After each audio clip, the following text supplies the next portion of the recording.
Since speaking of dreams, ano naman yung dream mo dito? Grabe to talaga. Atake talaga tong show na to eh. Ano, rate ko to 1 star. Yung tuhod mo, Tet! Shubs!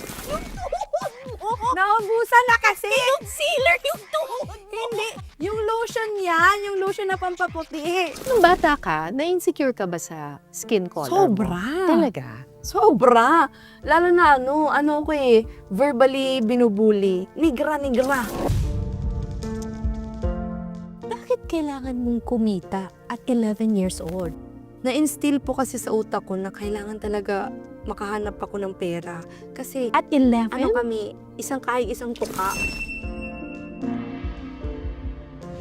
I have a lot of traumas because of my childhood. Nahirapan ako mag-choose and never ako nagkaroon ng guy. Natakot ka sa mga lalaki? Lalo na pagsisigawan ako. Nanginginig na ako.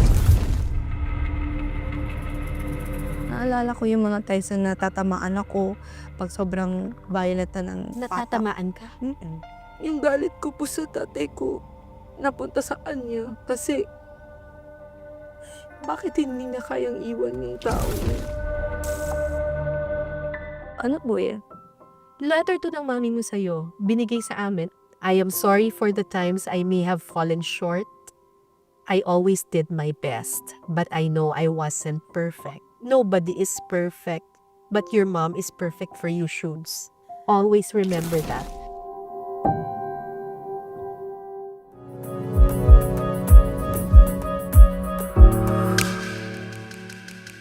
Magandang araw po mga kapuso at ito ang I Listen. Pero medyo babaan niyo po ng konti yung volume kasi po maingay po itong episode na ito. Ginagaranti ko na po sa inyo. Kasi po ang kasama ko ngayon, kailangan ko pa ba siyang i-introduce? Kasing ingay ko po. Kung ako po yung tinatawag ninyong may potential sound, ito po yung times 100 ang potential sound. Huwag ka na magpa-demure, Miss Shuvi Etrata. Hi, huwag niyo pong pakinggan si Miss Kara. You know what you see is what you do. What you see is what you believe. Hello, everybody! Tawag sa mga tao mo. Wala. Wala. Mga listeners! Listeners! mga listeners, oh, you listen, okay, without judgment. yun. Hello everybody, I'm Shubi Etrata and welcome to I Listen. When Cara David. Saan ba ako titingin? Daming Te- camera. te- Ay, apake yung set nila dito, guys. Ang daming camera, di mo alam kung saan ka titingin. At yan po yung ating programa. Ay, Hindi na po ayun! sa magsa...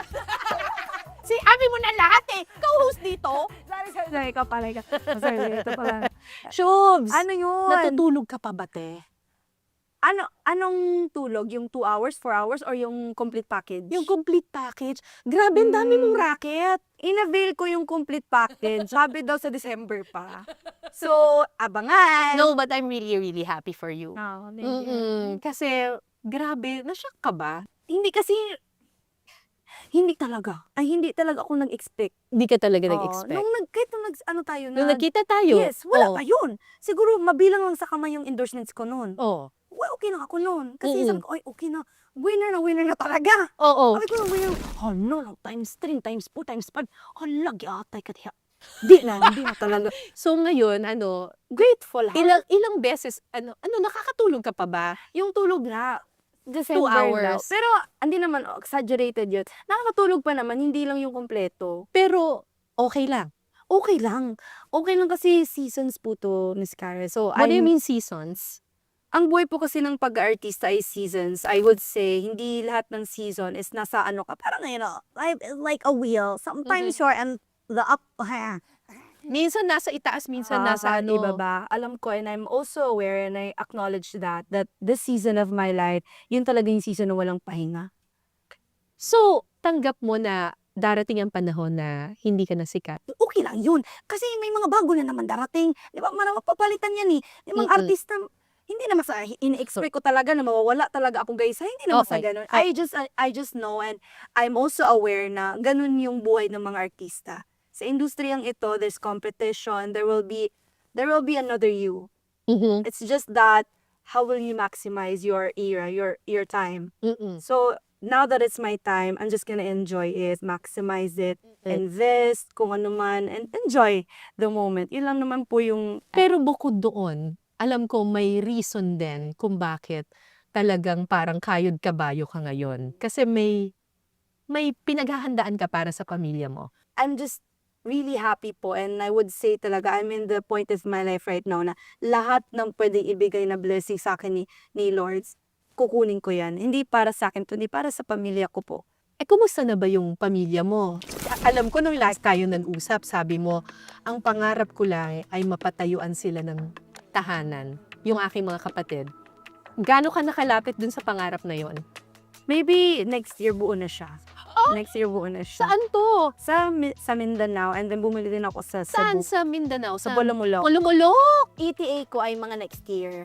Next Kailan? year is my goal talaga na mapatayo na siya as much as soon as possible. Sa Bulumulok. Yes, sa Bulumulok muna kasi doon na po sila nakapag-enroll ngayon. So parang practicality-wise, doon talaga muna dapat ngayon. So, nakabili ka na ng lupa? Mm. Ilang square meters? Ha? Ilan? Meron ako nabili 800. Oh my God, Bella! Kasi ngayon, ang pinaka-paborito ko pag tinatanong ko yung mga kapatid ko, anong color ng kwarto gusto niyo? So, tingi-tingi sa silang Never kwarto? Ang dami nga nila. Sabi ko nga, baka dalawa per kwarto. Oo. Mga kids. Kasi, yun lang naman, kasi never namin yun na-experience. Na-experience namin kami lahat magkakapatid. 8 kami sa isang kwarto. So, gusto ko lang maranasan nila na may sarili silang space. Ang bago lang kasi talaga, miss. Sobrang saya ko na. Wow, sayo naman. Sana makompleto kaagad. Kaagad. Bakit yun ang pangarap mo? Batagal mo ng pangarap na magkaroon kayo ng sariling bahay? Growing up, wala po talaga. Never kami nagkaroon ng sariling bahay namin. Nakikita sa lola palagi. Oo. Sa Cebu, sa Pulumulok, wherever we are, palagi kaming nagre-renta. Wala kaming sariling bahay. Meron naalala ko, nagkaroon kami ng upahan kami sa may liluan sa Cebu. Oo. Ganyan. Pero renta, yung wala kaming matawag na sariling amin. Tapos pag hindi na kami nakabayad, aalis kami. Ganon. Tapos Pinapalayas madaling araw kayo? pa. Hindi, yung mga tatik, grabe talaga kamaro. Sa madaling araw magtakas. Kasi malaki na utang. Pag hindi na kayo nakakabayad, Oo. tatakas na lang kayo. Oo. Ay, hindi sila yun. Dala-dala lang kami sa sasakyan.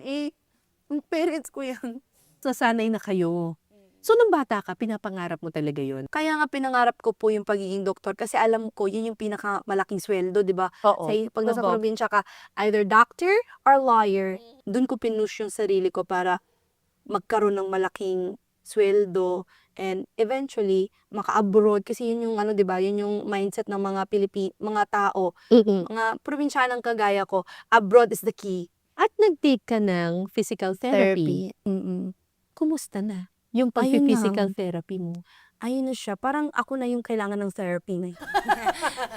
Pero hanggang ano ba yung inabot third mo? year. Third year. So, isang taon na lang. Isang taon na lang. Do you still dream na one day Yes. matapos mo siya? Yes. It's gonna be a lifelong regret if I will not pursue my studies kasi I for sure know how much it's gonna help me in the future. Totoo yan. Kung mapagpatuloy ko po siya. And ang nangyari nga po na ito ay seasons man lang. So, acknowledge in the season, should we sacrifice mo muna your happiness. This is all for your family. And also for your future as well. So, pero ang true happiness mo, maging doktor. Hindi. Oo. Talaga. Maganda yun. Okay yun. Huwag mong bibitawan yun. At wala namang edad sa pag-aaral eh. 'Di ba? Kahit na mas matanda ka na. Bakit parang iiyak? nakakainis. Bakit? Open forum pala to. Hindi. Binigyan lang kita ng advice. Bakit parang biglang ano ka? Hindi kasi ayokong bitawan siya. Pero ngayon kasi, Miss Karen, na sobrang ganda kasi ng career ko ngayon. Yes, yes. And I pag understand. Sobrang ganda ng career mo, mas lumalabo yung chance na yun na makabalik ulit. Unless I'll take up something na online, yung kaya ko i-juggle while I'm in the industry. My course requires a lot of face-to-face practical exams. The course itself, kailangan talaga face-to-face ko siyang pinupuntahan. Kailangan mo talaga itigil ang pag-artista. Hindi siya yung parang kaya mo isabay. Correct. So, sabi ko, baka, I'm still young naman. Hanggat hindi siya nawawala sa puso mo, hindi yan mawawala. 'Di ba? kung gusto mo, darating yan. Darating yan. 'Di ba? Makukuha mo yung dream na yan. Hindi pwedeng ang lahat ng pangarap mo ay para lang sa ibang tao. Kailangan para rin sa sarili mo. And if that will make you happy, then you should pursue it. Not today, but in the future. 'Di ba? Huwag lang mawawala. Huwag lang mawawala. Nako, magiging sobrang happy ako kapag naging Dr. Shubi Etrata ka. Kayo na ba? Alam mo, itigil, hasan yung handler ko? I-cancel lahat. Joke Mag-aaral lang. na pala ako. Hindi, talagang. In time, in God's perfect time. Alam mo ako, nung bata ako, ang pangarap ko maging isang profesor, katulad ng aking mga magulang. Tapos pumasok ako sa TV, naging reporter ako, and nung nag-20 years na ako as reporter, doon ko na rin sabi, baka pwedeng i-pursue ko na yung childhood dream ko. Teacher na ako ngayon. 10 years na ako nagtuturo. Diba? It's never too late for anyone's dream. Aabot ka rin dyan. Aabot ka rin dyan. And speaking of dreams, ano naman yung dream mo dito? Grabe to talaga. Atake talaga tong show na to eh. Rate ko to 1 star. Grabe. Ganun talaga dito sa I Listen. Paiiyakin ka tapos biglang patatawanin ka. Oo nga. Atake yung lashes mo dyan, Bia. Hindi nakadikit. Kumusta yung... Si Bella ko dyan. Ano ba yan? I-zoom mo nga yung lalaking yan. Yung baklang yan sa gilid. Yan yung dahilan eh. Sinuknok. Nuknok na yan. Kapatid Ano yun ng ba tatay. yung foundation mo dito? Yung tuhod mo, Tep! Shubs! Yung tuhod mo! Naubusan na kasi. Yung sealer, yung tuhod mo! Hindi. Yung lotion yan. Yung lotion na pampaputi. Ate, ganun ba? Ginawa nila sa buong... Kasi nga uso daw yung tawag nito, mapuputi dati. Ang pakaitim ko dati. So, ang ginawa nila, nilagyan, ito maganda lang lighting dito eh, pero ako si Belle dyan. Si Belle yung sa Pero Beauty and the Beast. Ito, kilala Pero ko. parang pa-beast na pala ako dyan. Pero nung bata ka, na-insecure ka ba sa skin color Sobra. mo? Talaga? Sobra. Lalo na ako eh, verbally binubuli. Nigra. Pero sa isla kayo nakatira, lahat naman doon siguro maiitim dahil Hindi, nagbibilad ito sa sa Pulumulok araw. to eh. Sa Pulumulok to lahat. Sa Pulumulok. Kaya inano ko yung Pulumulok, inex ko yan sa buhay ko. Kasi, Kasi ang dami kong bully dyan. sinasabi negra. Oo, nigra, kagirons. Ano yung kagiron? Ano yung kagiron? Ano? Basta, hindi makinis, gano'n. Sobrang insecure ko, Kulang na lang, mag-jacket na nga ako, mag-socks pa na I made, I did a lot of things to cover up myself. I did wearing jackets, wearing yung high-knees na mga socks, para lang matakpan. Nagja-jacket ka? Oo, kahit na mainit. Para Kahit lang, mainit. oo. Naku, Nakakapa ako. Ako nakaka-relate ako dyan. Diba? Nung high school ako, lagi akong naka-jacket. Diba? For the simple reason na sobrang payat ang haba raw kasi ng kamay ko para daw akong butiki na ang haba-haba. So nagja-jacket ako kahit mainit summer. Ang hirap ng buhay. 'Di ba? Kasi we're doing it to please them. I was doing it to please them. Ako para lang hindi na ako lokohin. Kasi ayokong tinatawag akong parang manok yung paa ko, yung legs ko, para akong butike. Ayoko lang yung bullying. So parang cover up. Ganun ako. Yun din ako.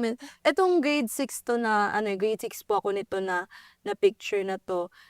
Kinover up yung pero at the same time, naging masaya ako kasi, nanalo ako dyan. Para pala maging maganda, kailangan ko na maging maputi. Until na-realize ko na hindi. Kailan mo na-realize na hindi kailangan maging maputi para maging maganda? Nung nasa isla na ako.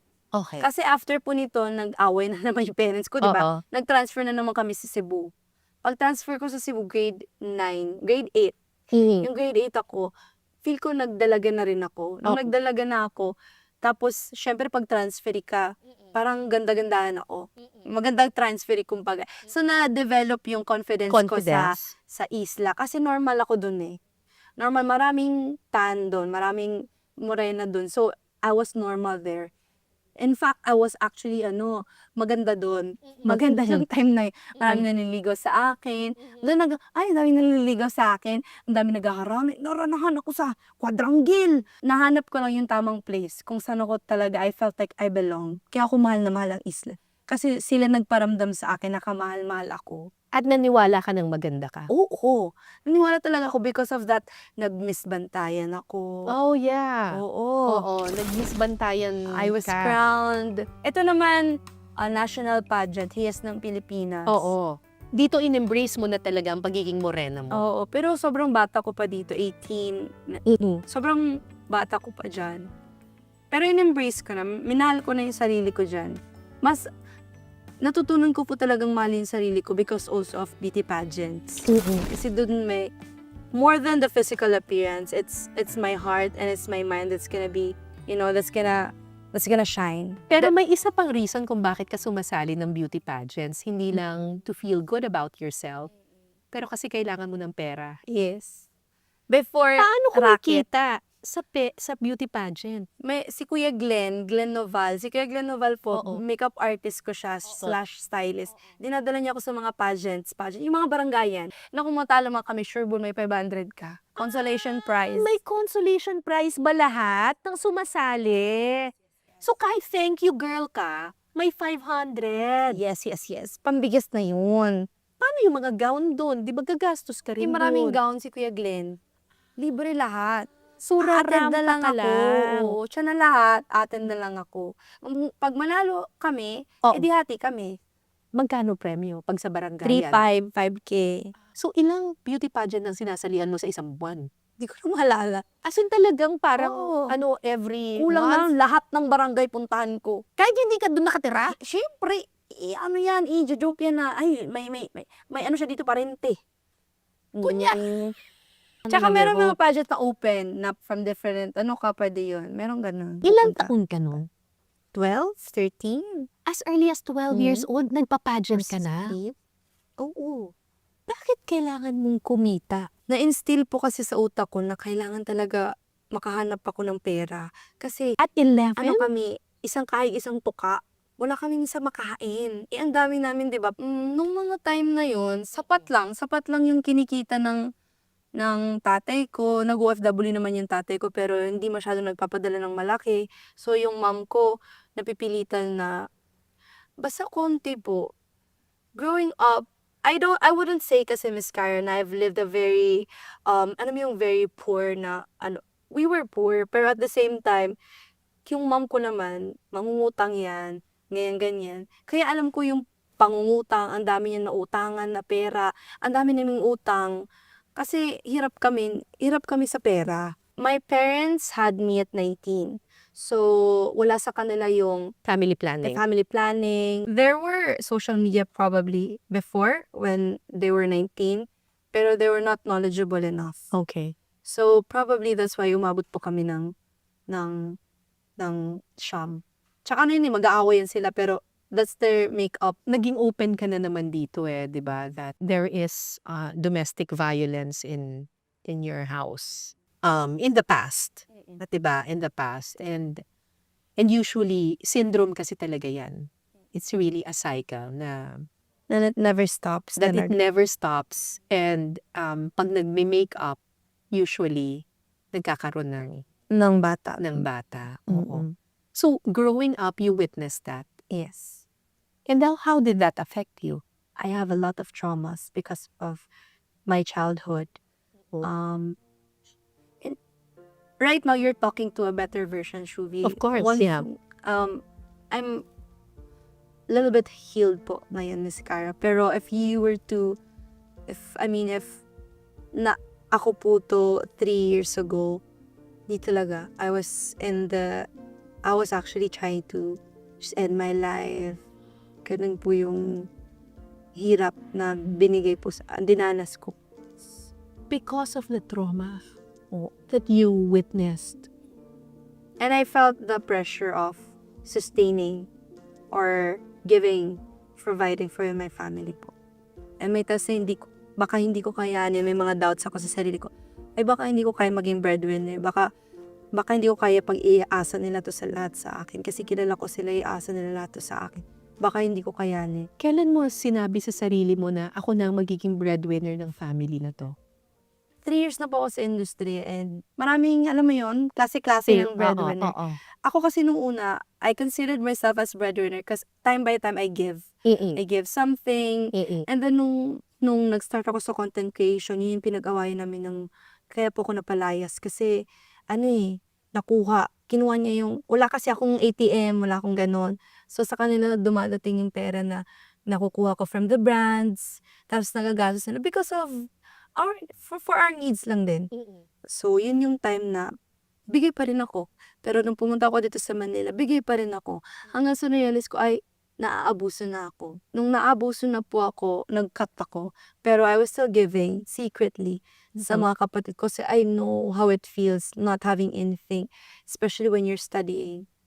Ayoko yun yung parang struggle mo na nga mag-aral, struggle mo pa yung pera pang-aral at yung pera baon, yung pagkain mo sa araw-araw. Ayoko nung ganun. As much as possible, kasi nadaranasan ko po yun nung nag-aaral ako sa college. Ayun, kasi kailangan ko. Kailangan mo? Oo, pang pagkain ko, at pagpangkain ng pamilya ko. Patagsagot-sagot kami ng mami mo, ha? Pero ginagawa ko po lahat ng ito para po sa pamilya natin. Yung feature sa'yo ng magpakailanman, napanood namin lahat yon. Tapos, parang pinahita doon na your father was irresponsible. Umiinom and sugal, Babae. violent. Ano naging impact dun sa'yo living in that kind of environment? Nahirapan po ako mag-trust. And never ako nagkaroon ng guy. Kaya hindi ka nagkaka-boyfriend, oo. Kasi, So, bye! Ganon. Hindi mo ako Natakot- maloloko. natakot ka sa mga lalaki. Lalo na pag sisigawan ako. Konting sigaw mo lang. Nanginginig na ako. Naalala ko yung mga times na natatamaan ako pag sobrang violent na ng Natatamaan ka? Pati ikaw? Opo. Kasi nga po ako, mediator. Kasi aawatin mo. Kunya, Round 1, fight! oo. Aawatin mo kasi kawawa naman si mama mo. Hindi deserve ng nanay ko lahat. Hindi deserve ng kahit sino. Di ba? Tapos matatamaan ka. Pero tumigis na lang din po yung ano ko. Pero nagkakaroon ako ng mga pasa-pasa. Pero hindi naman yung palagi. Yung palagi, yung verbal. Yung grabe sila mang ganun eh. And did you ever forgive your father? Yung sinabi ko naman na po, it's not, sa loob ng bahay po ni Kuya, natutunan ko hanapin yung pagpapatawad. Pero hindi din po ako ganun kadali na lang na makakalimutan ko na lahat. Yes. Still in the process of healing, although in my heart I know I forgave them. It's just that the forgetting. Siguro pag may nakita po akong ginawa po yung tatay ko na, ay, okay na siya. Ay, ngayon kasi may trabaho na siya, so pag na-prove niya na yung sarili niya po sa akin, ganun. Kasi yung pagtulong ko po sa kanila, hindi po yan mawawala sa kanilang lahat. Never po yan mawawala. Siguro, right now, I'm in an honest conversation with my dad na, Daddy, you need to be like this. I'm more open now and I'm more stronger now to communicate na, Daddy, this is what we deserve. So you're healing, and in the process, you're also healing the relationship with the father, Yes. with your father. Hindi pa total, Papunta. pero papunta na doon. Papunta na doon. Eh, kumusta ang relationship mo with your mom? Hindi mo ba minsan sinasabi, Mama, laban ka naman minsan? Hirap. Alam po kasi na ni Mami yung tama sa mali. Yeah. Pero, trauma bond at tawag dyan, na hindi na po talaga siya I asked many times to leave. I asked for her to leave my dad. Kasi hindi niya po talaga deserve yung ganon. Pero hirap po siya. Hirap po yung mom ko. And it's easy for us to judge people and say, Lumaban ka naman, di ba? Pero It's easy to say, but when you're in pag the nandun position, ka, mahirap. especially when you have 9 kids, intindihan ko si mommy. Pero wala eh. Nandito kami, nanay ko siya, tatay ko siya. Hindi naman namin pwedeng pabayaan yung tatay ko po. Sa totoo lang, pag may mga ganyang situations, kailangan lang talaga maging support system ka na lang talaga. Tapos kasi eventually, kapag nakita niyang maraming taong nagmamahal sa kanya, marirealize niya yung worth niya. Kasi willing po talaga ako tulungan sila. Yung pagtatrabaho lang, gusto ko lang masipagan niyo pa. Alam mo yun, kasi yung daddy ko hindi sanay magtrabaho. Eh, may trabaho ngayon, nagreklamo na. Ako pa, kasalanan ko pa ngayon. Oo! Eh, wala ka kasing pangarap. Walang pagbabago. Puro ka bisyo. Ano, alak, babae. Ano ba? Sige! Ano ba? Sige! Ano? Iyawin mo na lahat ng Sa magpakailanman, nakita niya po kung gaano ka laki. Magpakailanman helped me a lot. Mas na foresee ng parents ko kung yung reality. Kasi I really believe they're living in a different reality. So, nung nakita po nila yung katotohanan sa TV, may konting realizations po sa kanila. The transition is messy. However, as much as possible, I would love to put grace behind the transition na there's gonna be an improvement. Yeah. Hindi lang mabilis, hindi lang madali, pero nandito ako para sa tatay ko at sa nanay ko. Hindi ko po sila iiwan. Nakikita mo recover. bang she's slowly getting back her self-esteem? Sana po, Miss Karen. At hindi niya kasalanan yun, Shubs, ha? Hindi niya kasalanan yun. Mahirap talaga. I mean, ako, I've experienced a lot of traumas in my life, and it's difficult to move from being a victim to being a survivor. Right? 'Di ba? Mahirap talaga siya. Pero if there's one thing that I know for sure is that para makamove from victim to survivor ang isang babae, kailangan niya ng matatag na support system na hindi siya i-judge. Nahahayaan siya at hihintayin yung time na makapag-heal siya sa sarili niya. At hindi yun mangyayari kapag hinuhusgahan siya ng maraming tao. Hindi ko nga ang sama ako sa nanay. Hindi ka masama sa nanay mo. Just support her. You keep on supporting her. Alam kong hindi ka masama sa nanay mo kasi may letter sa'yo yung mama mo. Ano po eh? Letter to ng mami mo sa'yo. Binigay sa amin. Oh, I'll read it for you. First of all, I am very proud watching you today. I always find myself mesmerized thinking back to when you were just a little girl. I remember those simple talks when we were riding the jeep and you would say, "Mommy, someday I'll have a tarpaulin like that skin clinic." Pointing to all the tarpaulins we'd see. Now all your dreams are being served to you by God, even more than you asked for. I remember one day you asked me, "Mommy, I want to be a doctor." You felt sad watching your batchmates graduate and become professionals. Then I told you, "Ate, maybe God sees a better mission in your heart. God has a great mission for you and that's why He gave this to you." Ako naman ang sasabihin ko sa'yo, hindi. Magiging doktor ka. Magiging doktor ka pagdating ng panahon. Because what I see now is that millions of people love you because you inspire them. For me, ate, as your mother, even though your life has been difficult and we've been through a lot of storms as a family, I am grateful to God that He gave me a daughter like you. I may have made wrong decisions in my life, but having you and all your siblings were the best decisions I ever made. I remember sa bata ka pa, I used to get so tired of listening sa imong mga istorya. Madaldal ka pala. But I had no choice because you just kept talking. Kay tabian ka. Kay tabian ka. Daldal. Kay madaldal ka. I never imagined how much our lives would twist and turn, but here we are. I am sorry for the times I may have fallen short. I always did my best, but I know I wasn't perfect. Nobody is perfect, but your mom is perfect for you, Shubs. Okay? Always remember that. And ate, I keep praying that we can also have a short conversation with you once in a while. Even if it's just a nonsense convo lang, like before. I keep asking if sometimes you can find the space in your heart to hear us. Not just me, but also your siblings. We truly miss talking to you, even if it's just for those silly nonsense talks.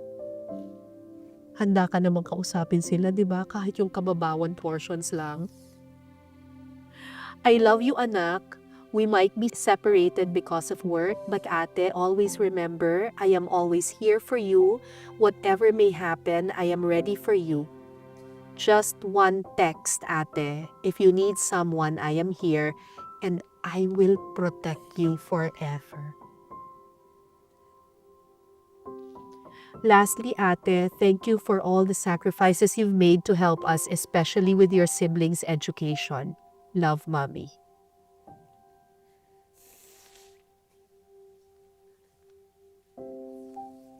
Akala mo lang mahina yung mama mo sa mga times that there was trauma. But she was just there protecting all of you. Do not forget that. Grabe talaga si Lord. May kagabi lang po kasi kami nung nahirapan po akong Miss Carl. Siguro, aminin ko, I was depressed. I was depressed for the past 3 years. It was not easy for me to live in Of Manila course. without them. Kasi nga sanay ako na may sumbungan ako. So, yung galit ko po sa tatay ko, napunta sa kanya. Kasi, bakit hindi niya kayang iwan yung taong po kasi na hindi niya kayang iwan. Nabibigyan din ng hirap ng buhay yung mga kapatid ko. Hanggang sa wala na po akong pakialam kung saan namanid na po ako. Baka kasi nakikita niya pwede pang maging buo yung pamilya. May flaws din po ako. Sa'yo ko ito sinabi. Na ano? Hindi po ako yung magaling na anak na Ano hindi ka magaling na anak? Huwag mo sasabihin yan. Nahirapan po kasi talaga ako eh. Nahirapan ako intindihin yung nanay ko. Pero as what you have said, I'm transitioning from a victim to a survivor is hard. Yes, it's To hard. acknowledge my mom's pain. Yes. Nahirapan lang po ako. Nahirapan lang po siguro ako intindihin yung nanay ko. Pero kasi, hirap din siya eh. Correct. Sabi nga niya, hindi naman siya perfect. Wala namang perfect sa mundo. Pero perfect kayo sa isa't isa. Isipin mo, naging mas matatag ka. Naging mas matatag ka because of all the challenges na pinagdaanan mo. I pray that you will have that conversation. Hindi naman lahat ito masusolusyonan ng isang conversation. Sana makita ng parents mo how beautiful you are. Your siblings. Healing lang. Oo. Diba? At tumatag na kayo from that trauma. Ang maganda dito, ina-acknowledge ninyo. Ina-acknowledge ng mama mo that there is something to be fixed. So that's the first step towards healing. Diba? Ganun I lang always yan. pray and I'm hopeful, Miss Car. Darating din yung time. Na-depress nga po ako, so nawala po yung puso And ko. that's valid. That's valid. Puso. Oo. Because of who I surround myself with, natutunan ko din po magmahal. Kasi yun po talaga yung epekto po ng trauma sa akin. Nahirapan po ako magmahal. Darating po yung time na yun. Kasi ngayon, I can see an improvement po with myself na. Ang unang hakbang ay palaging acceptance. Acknowledgement that you did something wrong. And that something needs to be healed and fixed. My mom talaga has been through so much. And nasasaktan lang din siguro ako na, Yes. nandun pa rin siya sa ganun. Mahal na mahal ko po yan. Mahal na Then, mahal ka niya, mahal na mahal mo siya. Healing na ang susunod nito. Ito yung mga kapatid mo. Yan yun. Kaganda mo dito ay. Ang ganda rin ito oh. Nung Si isa. Shaina. Si Shubi Shaina. Shaina, Shanshi. Ay, ano ba to? Ayan ang bago naming TikTok.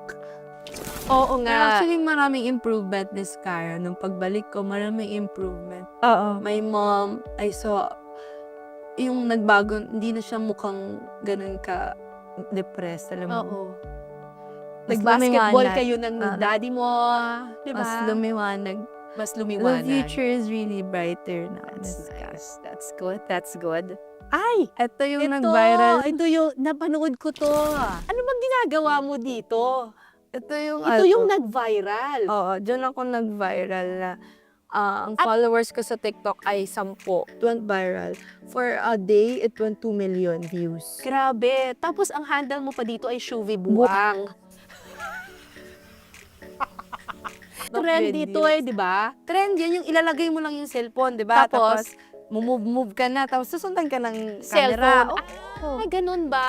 Oo. O, di ba? Pakit-kit lang siya. Oh. Naka-duster pa ako niya kasi Correct. tagalinis ako ng bahay. Oh. Tapos, ganda! Atake! Taba-taba ako siya. Atake! Hindi mo in-expect. Hindi! Gawa-gawa lang talaga ako. Parang, Oh. wala lang. So, nung nag-viral to, Hala, grabe pala.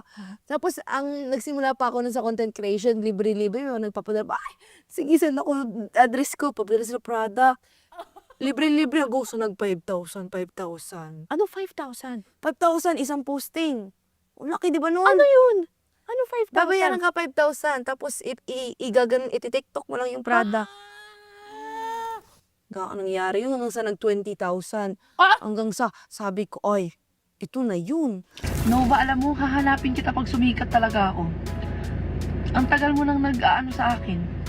Pag ako sumikat... Pero si Si Nova, Noah palagi yung nagko-comment. Nagko-comment sa lahat ng videos ko. Yung live streaming din kasi, nagdadagdag din yan sa pera ko before. oo, tapos sinabi mo dun sa live na yon na parang, i-claim natin Nova. This is my year. Di ba? Sabi mo ganon? Oo nga, nakakakilabot nga, Oo, nababanood sinabi ko. mo, this is my year. Sisikat din ako. Tapos ang feeling sabi ko mo maraming pa, bash. kapag hindi ka sumikat, hello Cebu Doctors. Oo, kasi Diba? that was a fallback. If anything happens, balik na ako sa pag-aaral. It's Correct. still a win for me. You know? It's Correct, still a win correct, for me. correct. And I was really grateful to her. She was the first few people who believed in me before. At sa lahat ng fans mo, Mm-mm. Nakita ko na si Nova!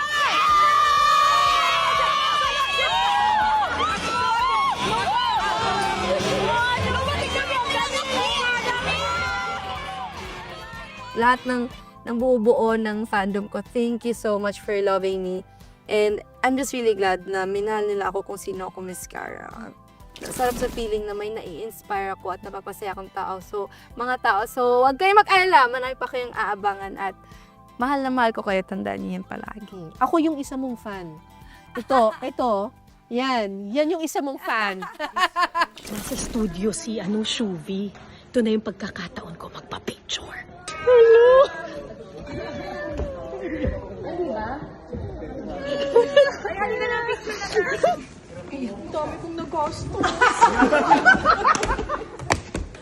Siya ang perfect na example ng TDH.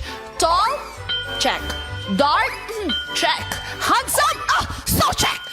Kumusta na kayo ni Anthony? Okay naman po, Miss Cara. Nandiyan pa rin siya sa pinapahirapan ko pa siya sa buhay niya. Alam mo, kapag mahal ka ng isang tao, hindi sila nahihirapan sa panliligaw. Nag-e-enjoy sila sa pagliligaw. Ang nagsabi sa akin yan yung asawa ko. Ayan, Hindi pero rin he's yan. someone special and I'm really grateful for that guy. But he's really kind of emotionally mature. So medyo natuturuan ang utak ng first son because of him. So I'm really grateful, Miss Cara. Malalaman mo kapag tama siya, kapag yung lalaki doesn't put his best foot forward.